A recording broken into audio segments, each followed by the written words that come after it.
Hello, my monstrosities. Hello once again. Today I bring to you a Leagues of Votann video. And let's see if I can make it through this one without making at least one dwarf player upset.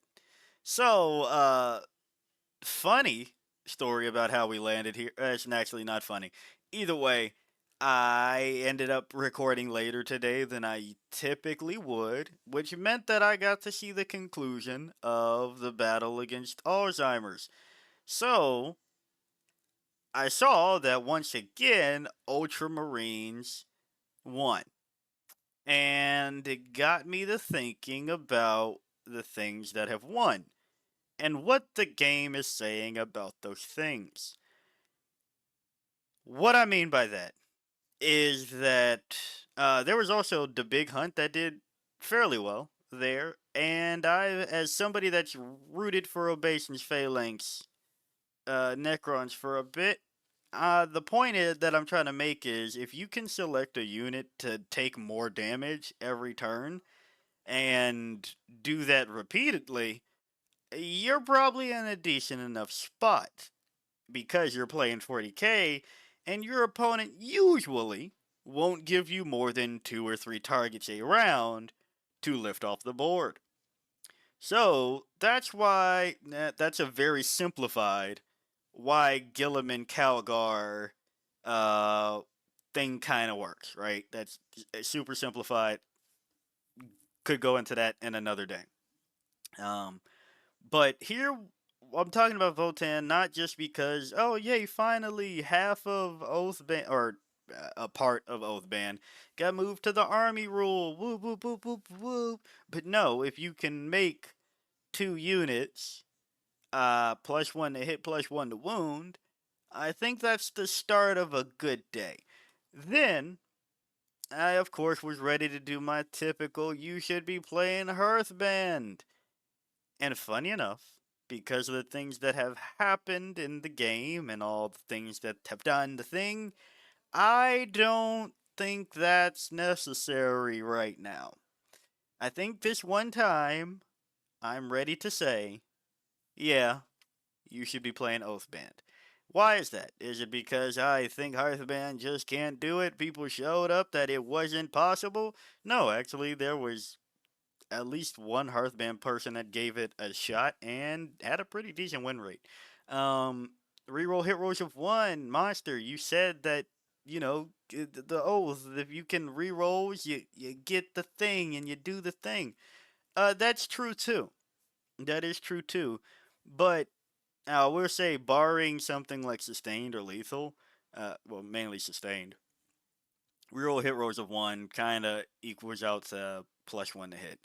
Now, yes, with Hearthband, when you factor in double judgment tokens and reroll hit rolls of 1, now you're surpassing and then possibly bonus AP.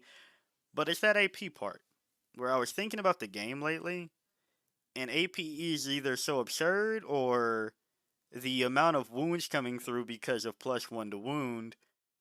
The AP part doesn't matter as much, right? If you hand your opponent 20 wounds, yeah, things are getting lifted off the ground, right? Like that, just not necessarily every example. If it has a 2-up save, fine, fuck it, whatever. But a lot of units will go bye bye. So it wasn't just that on the Hearthband front, it was Oathband, and I want to talk about my reasoning for why I had my quirky picks that I kind of was right about. 2 out of 6. Well, okay, that doesn't sound as impressive if you didn't watch the video beforehand. Um, of the detachments played, why I had my Sheffield picks for what they were. For niche detachments that if anybody brought them would do well, and hey, I called that. Okay, you should go look at that video. Um, Man, I don't think I've ever shield that wave before. That was weird. Sorry. Anyway, a large portion of it was because of Mordaka at the time being as strong. Now, uh, why is because you had to sustain shooting, or you had to endure shooting. I guess is the better turn there. I was sustained hits too. You got to sustain shooting. Ah. Sorry. It's later. Um, you had to get through the shooting phase for the orcs, but on top of that, it'd be nice if you had something to do after getting shot, whether that be because you died and gained something like Sister's Miracle Die, or shoot them back, like I said for Awakened Dynasty, Necrons, or just being able to get through it, like Crude Hunting Pack, Tau. And guess what ended up being the thing? Now that Mordaka is gone, why do I think that Votann, for the same-ish reasoning, can do that? Besides the whole you don't expose too much of your army thing, and then this, that, whatever, uh, you can go band for band with, see what I did there, Oathband? Band for band with roughly the Space Marine shit in Oathband, and to that extent, why devoted of you need, in my opinion, one of the big reasons, does what it does currently.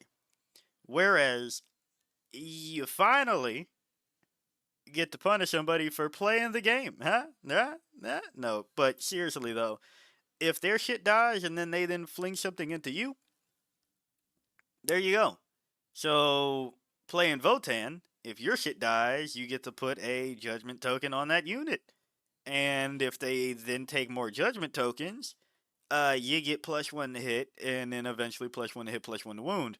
And in Oathband, if you can kick that party off by making it so that 4 units have this situation, we're great. But beyond that, Oathband has some stratagems that I want to talk about. Reactive reprisal. Remember where I said if you could shoot back something after you got shot, that'd be a good deal? Well, there's reactive reprisal. I don't love that it's 2 CP, but you have it. And newfound nemesis. If you go below half strength, you can give the attacking unit a judgment token, or 2 if your unit contained a warlord. Contained your warlord, excuse me. So, on to that. I think that's why I'm rooting for Oathband right now, more than Hearthband, and just for Votann in general as a non-Votann player. But here's the next kicker. I was thinking about some of the other things that's been rising, and that's Chaos Demons, Shadow Legion, and as we saw, I covered this too. Votann was pretty good at kicking Legion of Excess's ass. And then I thought about it. I was really trying to go through everything, like what can get through this uprising of Chaos Demons. As somebody that's rooting for that finally getting more play outside of things like Legion of Excess, they have Plague Legion. Either way, as somebody on that, what can finally do that? Like you need anti-monster more than you need anti-vehicle, and we're not really looking at too many things that have like the strength profiles to get through toughnesses and all of these things, right? Thinking all of these things, and I was like, well, wait. What if you do what Gilliman and friends are doing? If you make them +1 to wound, you don't necessarily need the higher strength or anti-monster, right? And we've already seen Votann can handle chaos fair enough. Now, here's the other problem. I think that Votann, this is where I'll ruffle some feathers, or some rocks. That sounds terrible. This is where I'll upset probably some Votann players that I found this video. As I was looking through all the army list of like what's going on with Votann lately, I think you all have an issue that I plan to make a video on about AdMech. I think you have the tools, kind of.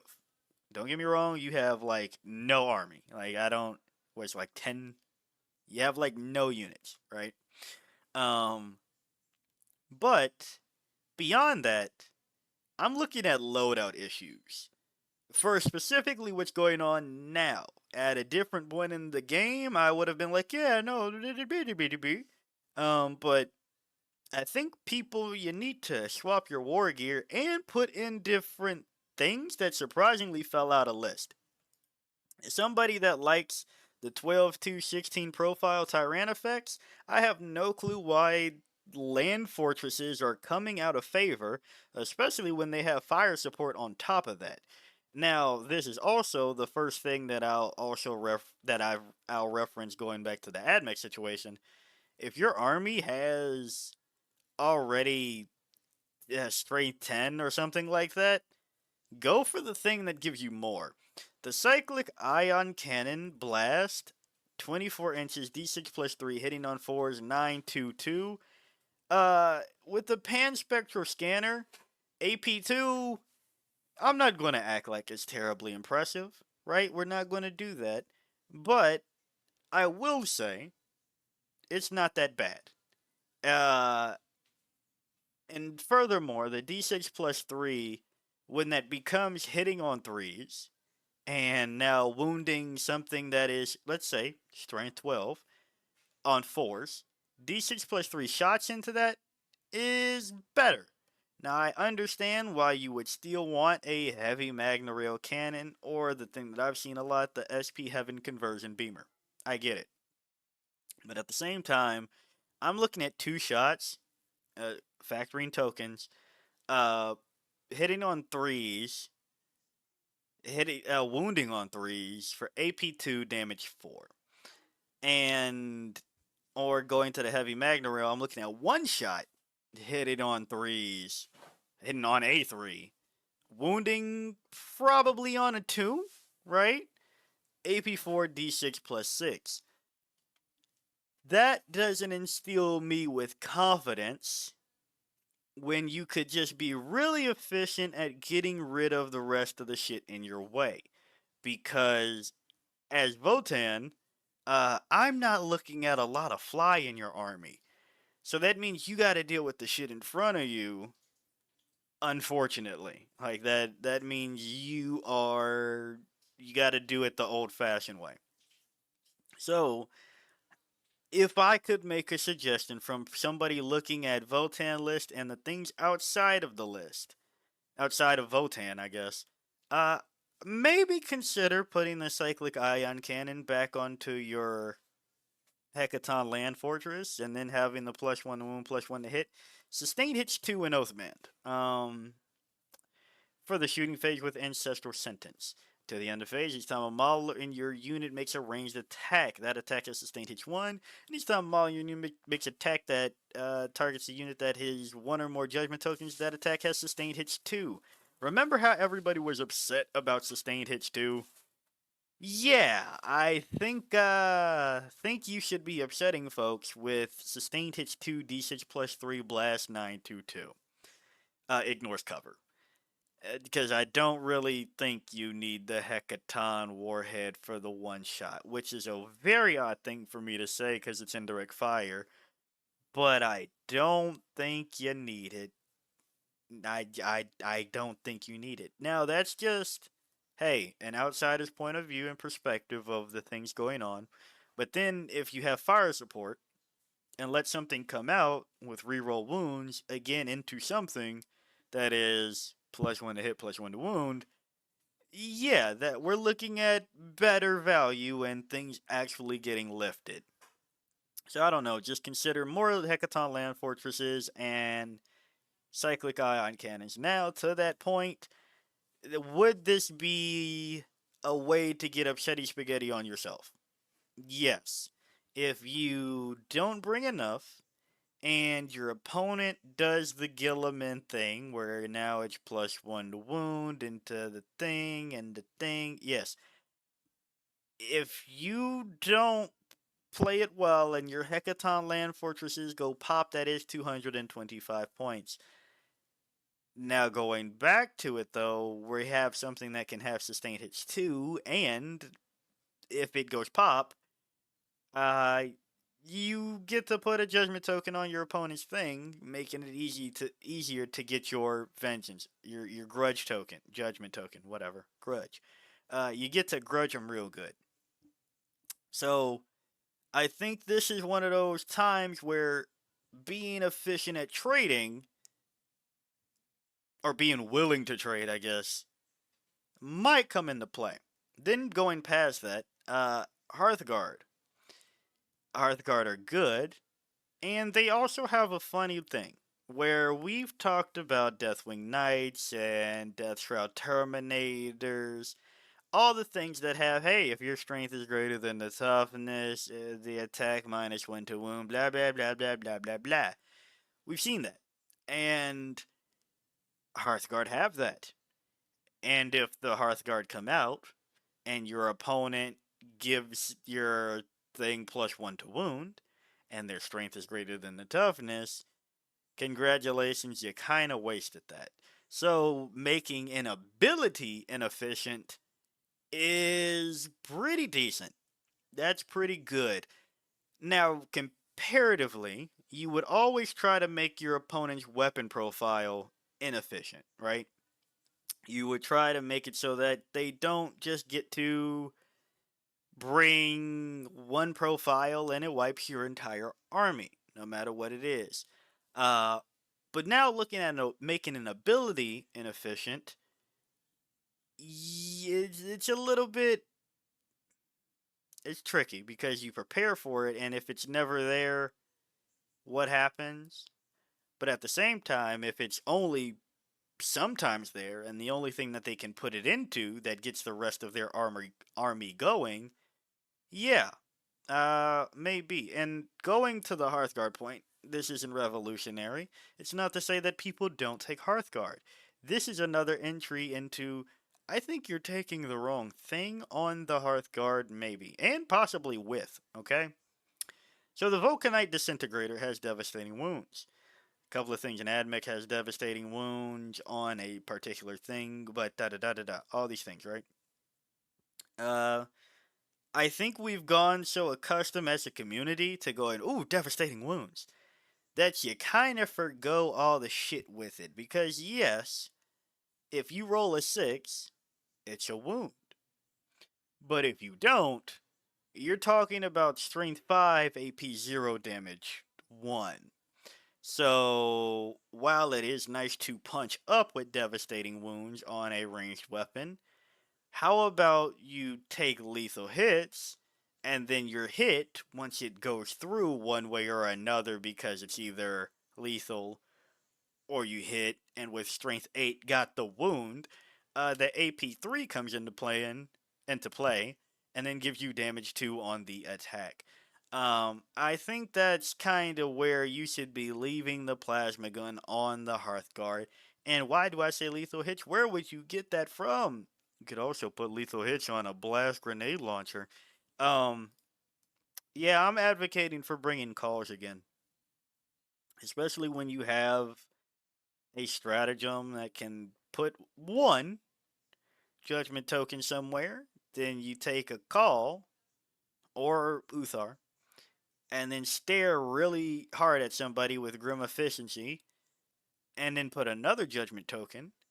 And now you started the game with 4 of your opponent's units being double judged, and you lifted one, hopefully, maybe 2. Look at you.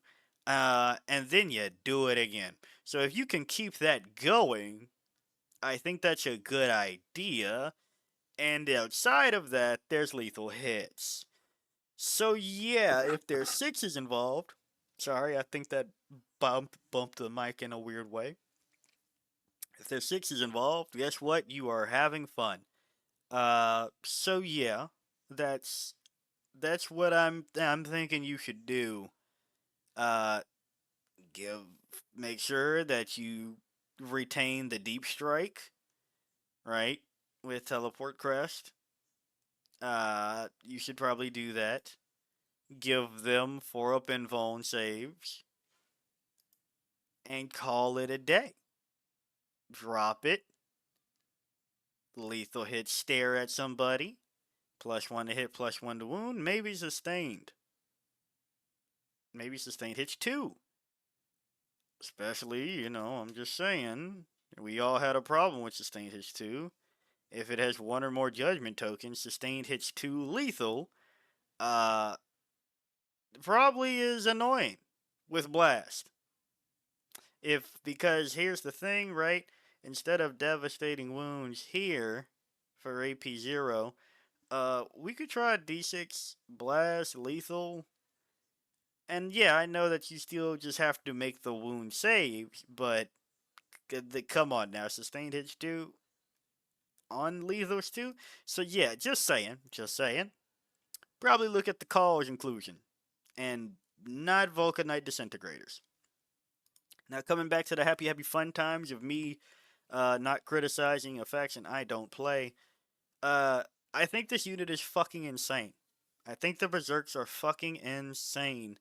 They can slow down the game. They can fight on death. They have the quicker picker upper with the Mole Grenade Launcher, blast indirect fire. That can become sustained hits too. +1 hit, +1 to wound because you're playing Votann. And they have a 5-up feel no pain. So at every stage of the game, these are good. Do you want them to be alive? Fine, they'll do it. 5-up feel no pain. 10 models, 200 points, a little bit steep, but uh, they'll be there. And on their way out, if it's melee, they'll fight on death. And if it's shooting, they have blast indirect fire. So that meant that they can stay behind cover until they're ready to hit you over the head with their melee weapons. Now, admittedly, a 6-up save is not great, but that's why also Oathband might be the play, because there is a chance, right, with Void Armor, because it's a Votann unit, if you really want to be nice about it, you can take it back to a 5, right? AP2 in cover, you take it to them on 5s, and then 5-up feel no pain, and Berserks are still able to play. You get to fire them into infantry, guess what? And here's the other thing that I've been really trying to see in 40k list kind of again. We're slowly moving away towards just taking one type of thing and calling it a day, i.e. all vehicles, all monsters, all infantry. We're coming back to writing well-rounded lists. Now, don't look at me, I'm a Crusher Stampede Tyranid player for the most part. But you know, if you have berserks to deal with the infantry, and then you have other things to deal with the bigger things, I think Votann has a position here, especially with berserks, because again, these are berserk. But I don't know what's up with the punch in this one. Don't ask me. I think there's a way. I think there's a way. And then finally, Hernkin Jaegers. Am I calling these insane? No, but I do think you should be willing to sacrifice more of these. I know that you have the Hernkin Pioneers, and looking at them, I don't think you need to. uh, you know, we had a moment there where everybody was bringing their mounted jet bikes and all these things, but I don't think so. I think if you just take, and here's an idea that spoiler I'm thinking about doing with Von Ryan's Leapers when I get the chance. I think if you just take bricks of infiltrators, those might be better than our lone up infiltrators kind of things. Also, the goremongers that World Eaters just got kind of do the thing there too. So if you take like, they're 90 points for 10 models. If you can take 30 models for 270 points, and then if anything happens to them, you can start doing the do with putting judgment tokens on things, and you made space with infiltrators, with Hernkin Jaegers that have a reactive move. Fuck everything else. I think that they'll be alright enough. So, yeah, I think more Hernkin Jaegers, more land fortresses, different guns on the Hearthguard, and bring some calls. You are already bringing these. And Votann has a pretty interesting spot right now. A lot of things are up in the air. A lot of things are up in the air, but this is the most hope I think I've ever felt for Votann Oathband. So, yeah, I'd like to see it. So, hey, if you like the video, like it. Got a comment for me, comment. And until next time, peace out, my monstrosities.